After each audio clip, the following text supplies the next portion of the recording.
ETV YouTube ఛానల్స్లో మీ వ్యాపార ప్రకటనల కోసం ఈ నంబర్కి కాల్ చేయండి.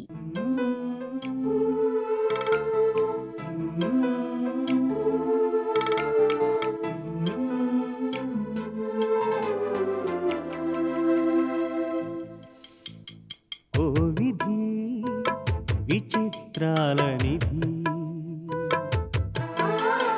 ఓ విధి విచిత్రాల నిధి, వింత కథల సారథి, ఆశ నిరాశల వారధి, నిరంకుశ నిర్ణయాల నిర్దయవానిధి, ఓ విధి విచిత్రాల నిధి,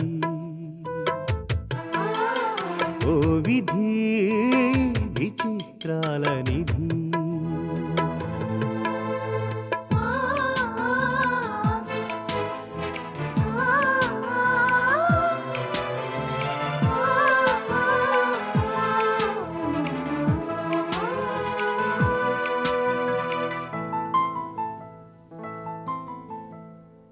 అన్నీ ఉన్నాయనిపిస్తూనే అందకుండా చూస్తావు, సంపదలెన్నో ఇచ్చి సంతోషం మాత్రం దాచేస్తావు, కోరికలని ఉరి తీయాలని నీకెంతో ఉబలాటం, ప్రాణాలతో చెలగాటం నీకు చేతివాటం, ఓ విధి విచిత్రాల నిధి, ఓ విధి విచిత్రాల నిధి.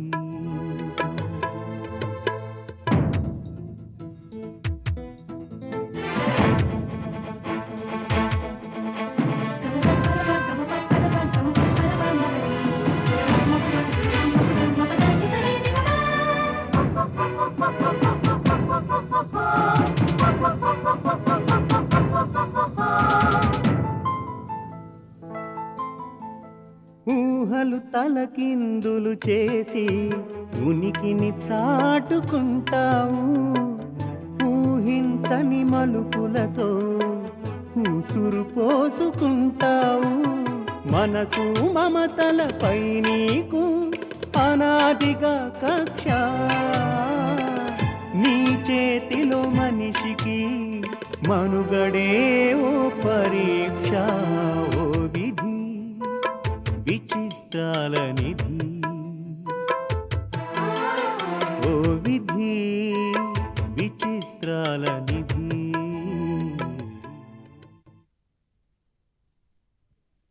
అత్తింట్లో నువ్వు అణుకోగా ఉంటే పుట్టింటి గౌరవం పెరుగుతుందమ్మా. ఇక్కడున్నట్టే నువ్వు అక్కడ ఉన్నావనుకో, తల్లిదండ్రుల పెంపకాన్ని తప్పుపడతారు. అమ్మా, నేను పెరిగింది నీ పెంపకంలో. ఎక్కడ ఎవరితో ఎలా ఉండాలో నాకు వేరే చెప్పాలా? నువ్వెక్కడైనా నెగ్గుకు రాగలవన్న నమ్మకం నాకుంది తల్లి. రేపు సెండ్ ఆఫ్ కి మీ ఇద్దరు వస్తున్నారుగా, సరేనా? రాకేం చేస్తామే, తప్పకుండా వస్తాం. అమ్మా, ఆయన ఎదురు చూస్తూ ఉంటారు, నేను బయలుదేరుతాను. అలాగే రామ్మా.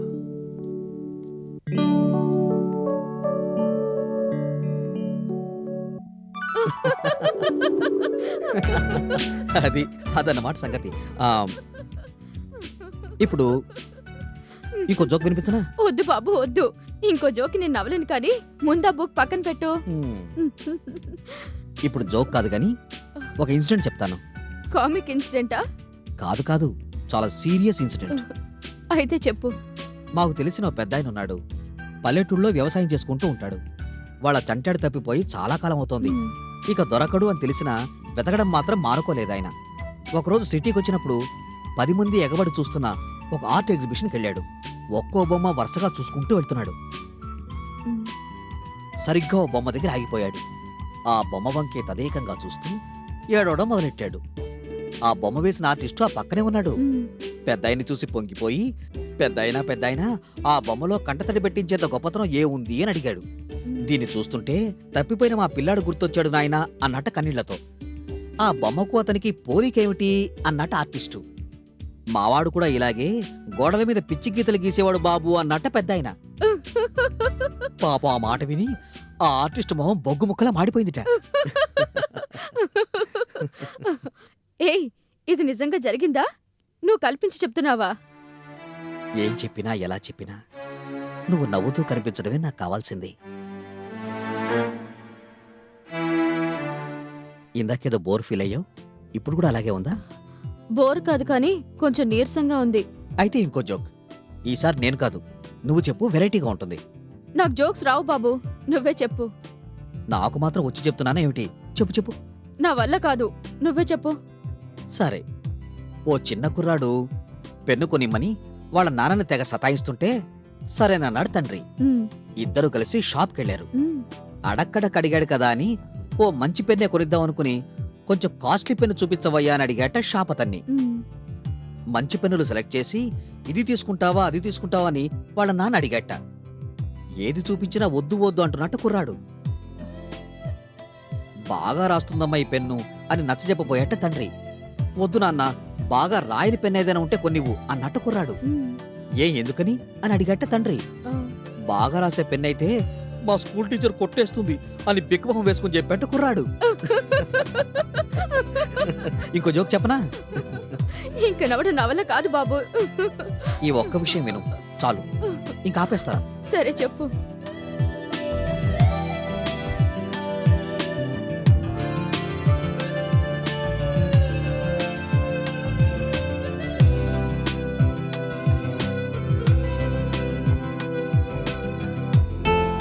బాగుంది, ఉమ్. ఇప్పుడే వస్తాను.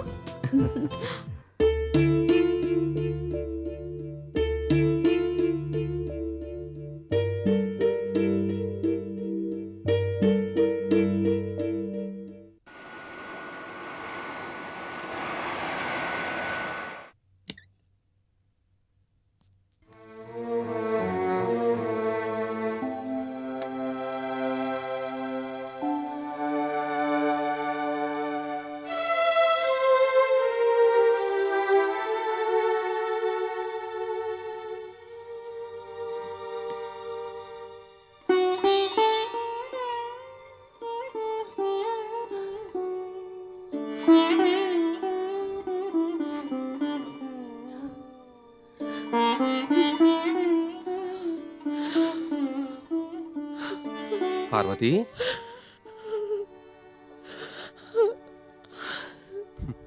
మళ్ళీ త్వరలో ఇండియాకి తిరిగి వస్తామని చెప్పారు కదా అమ్మాయి అల్లుడు. ఎప్పుడు అమ్మ అమ్మ అంటూ నా కొంగు పట్టుకొని తిరిగేది.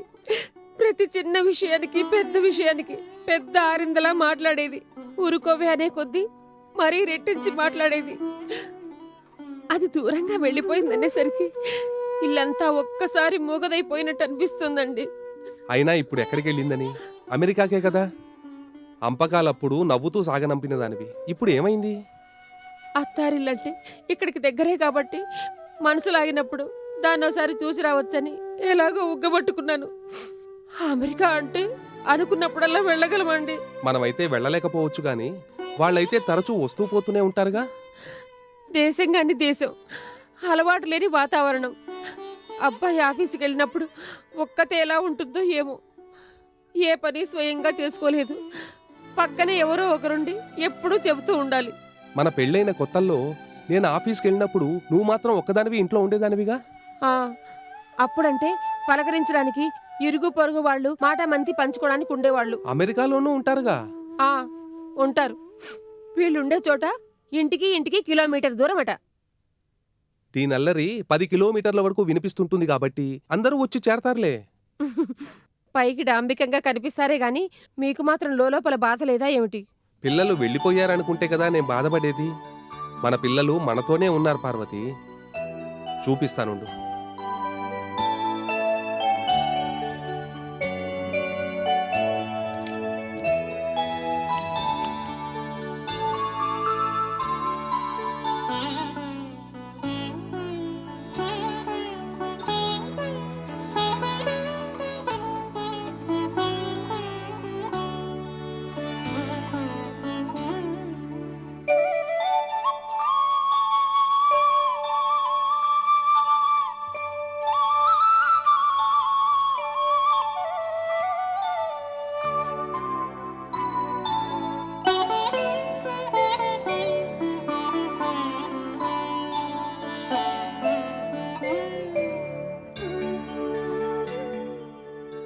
ఇన్నాళ్ళు ప్రాణం లేని వస్తువులాగా పడున్న ఈ ఆల్బం ఇప్పుడు చూడండి ఎంత అందంగా కనిపిస్తుందో. పిల్లలు పుట్టటం, పెద్దవాళ్ళు అవటం, పెళ్ళిళ్ళు చేసుకొని వెళ్ళిపోవటం చూస్తుండగానే కాలం ఎంత వేగంగా గడిచిపోయింది పార్వతి. అప్పట్లో నేను కెమెరా కొని ఫోటోలు తీస్తుంటే మీకు పని పాట లేదు, ఎందుకు ఊరికే ఫోటోలు తీసి డబ్బులు తగలేస్తారు అని తిట్టావుగా. చూడు ఇవాళ అవి ఎంత అపురూపంగా కనిపిస్తున్నాయో. ఈ పాటి జ్ఞాపకాలు చాలవు పిల్లలు మళ్ళీ ఇంటికి తిరిగొచ్చేంత వరకు కాలక్షేపం చేయటానికి. ఏమో బాబు, ఆడపిల్ల పెళ్లి ఎలా చేయాలా అన్న దిగులు తీరిపోయింది. అబ్బాయికి ఉద్యోగం ఎప్పుడొస్తుందా అన్న ఎదురుచూపు తప్పిపోయింది. పిల్లలిద్దరూ హాయిగా లైఫ్లో సెటిల్ అయ్యారు, అంతే చాలు. అది అలా పాజిటివ్గా ఆలోచించడం అలవాటు చేసుకుంటే మనలాంటి వాళ్లకు ఎలాంటి మనోవేదన ఉండదు. రోజీ మన పాలిటి దేవతలా రాబట్టి సరిపోయింది గాని లేకుంటే ఎన్ని ఇబ్బందులు పడేవాళ్లమో. తెలిసి తెలిసి అటు నువ్వు కాని ఇటు నేను కాని ఏనాడు ఒకరికి అపకారం చేసి ఎరగం. అందుకే దేవుడు రోజీ రూపంలో వచ్చి మనకి ఉపకారం చేశాడు. రోజీని కోడలిగా చేసుకుందామన్న మీ నిర్ణయం ఎంత గొప్పదో నాకిప్పుడు అర్థమవుతోందండి. బహుశా నీకు మనవడో మనవరాలో పుట్టి ఇంటికొచ్చేంత వరకు నీకు పెద్దగా ఇంట్లో పనుండదనుకుంటా. ఎందుకు 10 మంది పసిపిల్లల పెట్టు మీరున్నారుగా ఇంట్లో. ఆ?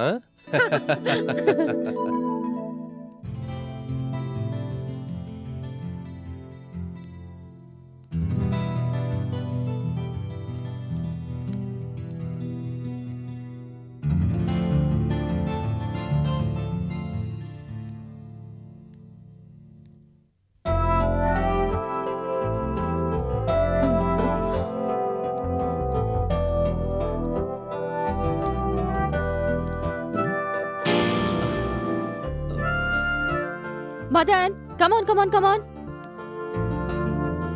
2 కప్పులు ఎవరికి? నీకొకటి నాకొకటి. అమ్మో, ఐస్ క్రీమ్ చూస్తే అంత భయం ఎందుకు? తినక తినక ఒకసారి తింటే ఒకటే దగ్గులు తుమ్ములు. వారం రోజులు ఉక్కిరిబిక్కిరయ్యాను. ఎప్పుడు? బాగా చిన్నప్పుడులే. అప్పటి నుంచి ఇప్పటి వరకు ఐస్ క్రీమ్ కి మనకు ఆమడ దూరం. ఎప్పుడో చిన్నప్పుడు అలా అయితే ఇప్పుడు అలాగే కావాలనుందా?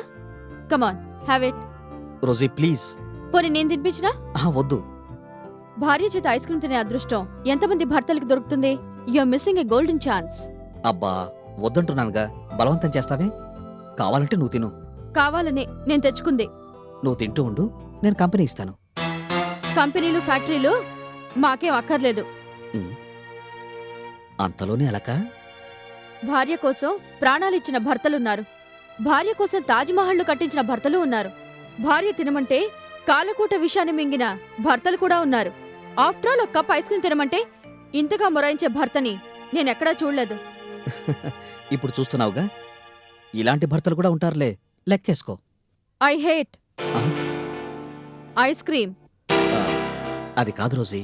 ప్లీజ్ ఇంకేం చెప్పొద్దు. కోపం వచ్చింది కదూ? సరే, ఆ కప్పిలా ఇవ్వు. అక్కర్లేదు మదన్, నీకు దగ్గొస్తుంది, తుమ్ములొస్తాయి. లేదు, ఎన్నొచ్చినా పర్లేదు, ఏవైనా పర్లేదు. అబ్బా గొప్ప త్యాగి. నీకోసం ఆ మాత్రం త్యాగం చేయలేనా ఏంటి? వద్దులే, నా కోసం నీకిష్టం లేని పనులు చెయ్యొద్దు. నీకు సంతోషాన్ని కలిగించే ఏ పనైనా చేయడానికి నేను రెడీ రోజీ. నీ మనసు కష్టపెట్టి నేను మాత్రం సంతోషంగా ఉంటానని ఎలా అనుకుంటున్నావు? అలవాటు లేని మాట నిజం. నీకోసం అలవాటు చేసుకుంటాను. నిజంగానా? ఉమ్.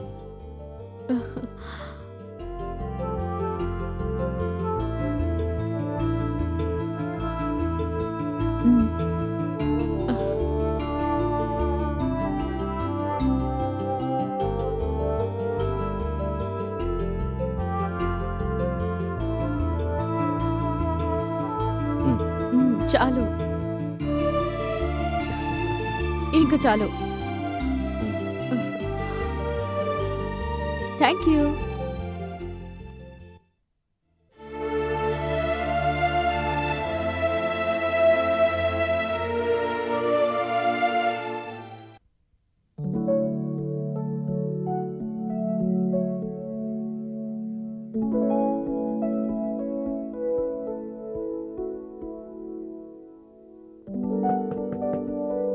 కమేన్. మేడం, ఏం సుబ్బయ్య? రవీంద్ర గారు మిమ్మల్ని అర్జెంటుగా కలవాలంటున్నారు. రమ్మను.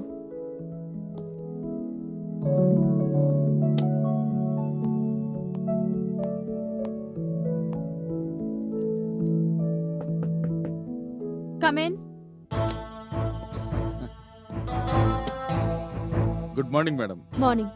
కృష్ణప్రసాద్ గారిని మీట్ అయ్యాను మేడం. కూర్చోండి. ఇప్పుడు చెప్పండి. కృష్ణప్రసాద్ గారిని మీట్ అయ్యాను మేడం. ఎప్పటి నుంచో అవుతూనే ఉన్నారు కదా, పని ఎంతవరకు వచ్చిందో అది చెప్పండి. మీరు చెప్పిన పద్ధతిలోనే ప్రొసీడ్ అయ్యాను మేడం. కృష్ణప్రసాద్ ఇంప్రెస్ అయ్యాడు. గుడ్. నారాయణరావు నుంచి విడిపోవడానికి రెడీగా ఉన్నాడు మేడం. అయితే అతని విషయంలో మీ అంచనా కరెక్టేనమాట. నో మేడం, నా అంచనా కంటే మీ అంచనాయే కరెక్ట్. అతనితో మాట్లాడే ముందు అతని సైకలాజికల్ కండిషన్ అసెస్ చేయడానికి కొంచెం టైం పట్టింది madam. Of course, A business man అంత అమాయకంగా ఉండడు కదా. మా మీటింగ్ చాలా యాక్సిడెంట్లుగా జరిగినట్టు బిల్డప్ ఇచ్చాను. మాటలు కలిపిన తర్వాత మొదట్లో కొంచెం మొండిగటం అనిపించాడు. తర్వాత డిస్కషన్ కొంచెం డెప్త్లోకి వెళ్ళాక నెమ్మదిగా అతను ట్యూన్ చేయగలిగాను. మీరు చెప్పిన మాటలు చెప్పినట్టుగా చిలక పలుకుల్లా మాట్లాడాను. కొంచెం ఆలోచనలో పడ్డట్టు కనిపించాడు. నెక్స్ట్ మీటింగ్లో కలిసి కలవడంతోనే ఈ టాపిక్లోకి వచ్చేసాం. మనం తొందరపడుతున్నట్టుగా ఇంప్రెషన్ కలిగించలేదు కదా? లేదు మేడం, తనకు తానుగా తొందరపడేటట్టు పరిస్థితి క్రియేట్ చేశాను. అన్ని విషయాలు తనే మాట్లాడాడు. బహుశా నేను అనుకోవడం ఏమిటంటే ఇలాంటి అవకాశం కోసమే అతను ఎదురు చూస్తున్నట్టుగా కనిపించాడు. సమయానికి మనం కదిపాం. తేనె తుట్టును కదిపితే తేనెటీగలు ఒక్కసారిగా రేగినట్టు తన మనసులోని ఫీలింగ్స్ మొత్తం బయట పెట్టేశాడు మేడం. అంతగా మీరు బయటకు రాదలుచుకుంటే మా బాస్తో మాట్లాడతానన్నాను. అలాగేనన్నాడు. That's good. మిమ్మల్ని ఒకసారి కలిసి మీతో మాట్లాడాలంటున్నాడు. అడగగానే అపాయింట్మెంట్ ఇస్తే చులకనైపోతామేమో. ఇవ్వకపోతే ఇప్పుడున్న వేడి చల్లారిపోయే ప్రమాదం ఉంది. వేడి మీద ఉన్నప్పుడే ఇనుమును వంచమని పెద్దలు చెప్తారు కదా మేడం. ఓకే, నా అపాయింట్మెంట్ అతి కష్టం మీద సంపాదించినట్టు అతనితో చెప్పండి. అలాంటి బిల్డప్ల గురించి మీరు నాకు వేరే చెప్పాలా మేడం? అవన్నీ నాకు వదిలేయండి. Okay, proceed. రేపు అతను తీసుకురండి. అలాగే మేడం. లుక్ మిస్టర్ రవీంద్ర, ఇది మీకు అప్పచెప్పిన అడిషనల్ వర్క్. దీని కారణంగా రొటీన్గా జరిగే వర్క్ డిలే కాకుండా చూసుకోండి. అలాగే మేడం. మ్మ్.